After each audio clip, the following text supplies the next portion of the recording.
आज बीजेपी के उन तमाम दिग्गज नेताओं के द्वारा संसद में पार्लियामेंट में जो है वन नेशन वन इलेक्शन का जो नया कानून जो पारित करने का जो समय है वो तय कर दिया गया है। इन लोगों ने काफ़ी जो हाई लेवल की जो मीटिंग हुई भारतीय जनता पार्टी के नेताओं के द्वारा और भारतीय जनता पार्टी के या उन तमाम दिग्गज नेताओं के द्वारा वन नेशन वन इलेक्शन के बारे में पूरी डिस्कस हुई है। उससे क्या देश को फ़ायदा है, क्या हमारे समाज को फ़ायदा है, उस सब के बारे में उन लोगों के द्वारा डिस्कस किया गया। तो चलिए आज हम सुनेंगे जो बीजेपी के जो दिग्गज नेता है, जो राष्ट्रीय अध्यक्ष है जेपी नड्डा साहब, उनके द्वारा हम सुनेंगे कि आखिर क्या फ़ायदा है वन नेशन वन इलेक्शन। अगर जो एक राष्ट्र में एक नियम एक इलेक्शन से देश को क्या फ़ायदा है, आज सिर्फ हम उन्हीं के मुंह से सुनते हैं।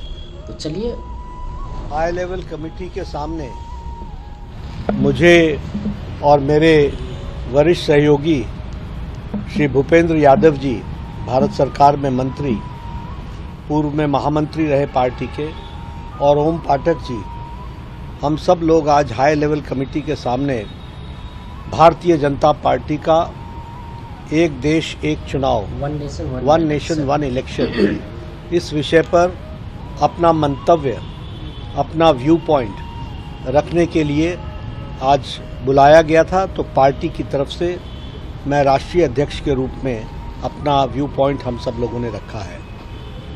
हम सब लोगों ने बड़े स्पष्ट शब्दों में कहा कि ये जो विभिन्न स्तरों पर चुनाव होते हैं, राष्ट्रीय स्तर पर लोकसभा का अलग, विधानसभा का अलग, बाद में पंचायतों का चुनाव, और फिर बीडीसी का चुनाव, और फिर कभी म्यूनिसिपैलिटी का चुनाव, ये जो अलग अलग समयों पर चुनाव होते हैं, इस कारण से मॉडल कोड ऑफ कंडक्ट देश में और प्रदेश में कहीं न कहीं लगा ही रहता है, MCC model code of conduct, और इसके कारण प्रशासन और गुड गवर्नेंस पर बहुत बड़ा असर पड़ता है। इसके साथ साथ जो लोगों के हितों में काम करने की जो गति होती है, उसको बहुत बड़ी रुकावट लगती है, ब्रेक लगती है, और एक बार नहीं लगती है, किसी भी प्रदेश में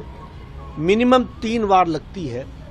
और इसके साथ साथ गुड गवर्नेंस को भी असर पड़ता है, लोगों के कार्यों को भी असर पड़ता है, आर्थिक दृष्टि से भी एक तरीके से ठहराव आ जाता है।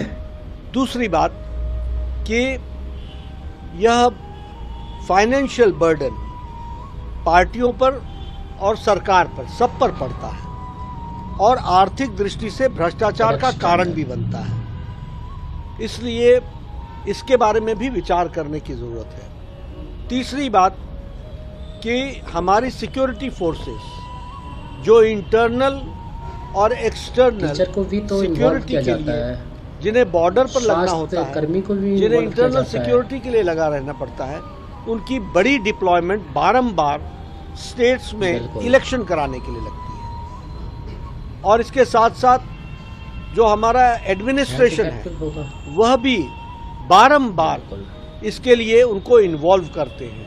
तो जैसे बड़ी संख्या में टीचर्स लगाए जाते हैं तो एजुकेशन इफेक्ट होता है, बड़ी संख्या में हेल्थ का स्टाफ को इलेक्शन की ड्यूटी पर लगाते हैं तो उससे हेल्थ सेक्टर इफेक्ट होता है, बड़ी संख्या में हमारे रेवेन्यू के ऑफिसर्स और हमारे जो एडमिनिस्ट्रेटिव सर्विस में होते हैं उनको लगाया जाता है, तो उनके इलाके में एडमिनिस्ट्रेशन को असर पड़ता है। ये सभी चीज़ों को ध्यान में रखते हुए, आर्थिक जगत से लेकर और इन सारी चीज़ों को ध्यान में रखते हुए भारतीय जनता पार्टी ने यह सिफारिश की है कि पीपल्स रिप्रेजेंटेटिव एक्ट में कंसेंसस बनाकर परिवर्तन करना चाहिए, और उस परिवर्तन में हमारी सिफारिश है कि लोकसभा, सबसे पहली सिफारिश है कि एक ही आइडेंटिटी कार्ड होना चाहिए। एक ही photo identity card voters list का होना चाहिए, which is valid for Lok Sabha, Vidhan Sabha and panchayat. There should be one voter list for Lok Sabha, Vidhan Sabha and for panchayat, और एक साथ चुनाव होना चाहिए. ये हमारी पहली सिफारिश है. अगर इमीडिएटली नहीं कर सकते हैं तो लोकसभा और विधानसभा को तो एक साथ करें और बाद में पंचायत का सोचें, लेकिन वह भी एक ही साथ सभी पंचायतों का हो, नहीं तो मॉडल कोड ऑफ कंडक्ट का विषय बारंबार चलेगा, तो फिर वो पर्पस डिफीट हो जाएगा. लेकिन इन दी लॉन्ग रन एक ही साथ ये तीनों चुनाव होने चाहिए, ये हमारे, और इसके लिए कंसेंसस बने, पीपल्स रिप्रेजेंटेटिव एक्ट में परिवर्तन हो, डिलिमिटेशन होकर के जो एक्टिविटीज़ को आगे बढ़ाना है वो किया जाए. तो जैसा कि आपने सुना, जो बीजेपी के जो राष्ट्रीय अध्यक्ष हैं, उनका जो भी वक्तव्य जो था, जो एक देश में एक चुनाव होना चाहिए और इससे क्या फ़ायदा है देश को, क्या फ़ायदा है लोगों को, उन्होंने सब कुछ खुल के और विस्तार से उन्होंने समझाने की कोशिश की. आज बीजेपी ने फिर से ये साबित कर दिया कि वो देश के हित के लिए काम करता है. देश के लोगों के हित के लिए उन्होंने शुरुआत से ही प्रयत्न किया है और वो एकाग्र होके देश के लोगों के लिए काम कर रहा है. बस कुछ जो विपक्षी नेता है जिसको सिर्फ विरोध करने से मतलब है, उसे ये नहीं पता कि क्या सही है क्या गलत है, बस सिर्फ विरोध करना है. तो ऐसे ऐसे नेता अब इस चीज़ का भी विरोध करेगा क्योंकि उन्हें पता है अब तो उनका दुकान बंद होने वाला है. भ्रष्टाचार जो कर रहा है, जो उनके लोगों भ्रष्टाचार जो फैला रखा है, तो ये कहीं ना कहीं उनका दुकान बंद हो जाएगा. इसलिए अब वो उस चीज़ का विरोध करेगा. बाद बाकी आप लोग कितना सहमत है इस चीज़ से, आप लोग ज़रूर कमेंट बॉक्स में बताइए. और मैं भी अपनी तरफ से, अपने लोगों की तरफ से इस चीज़ का से बिल्कुल सहमत हूँ कि एक देश में एक चुनाव ज़रूरी है. इससे हमारे जो हमारे जो आर्थिक स्थिति जो होता है कि हमारे देश का जो जीडीपी होता है, कहीं ना कहीं ये भी जो नीचे के स्तर जा रहा है और कहीं ना कहीं इफेक्टिव हो रहा है. इससे ये भी बचा जा सकता है. और साथ में जो हमारे देश की तरक्की, जो हमारे देश में जो फोर्स जो बार बार जो इलेक्शन के पीछे लगाए जाते हैं, तो कहीं ना कहीं इस सब चीज़ से भी हम बच सकते हैं.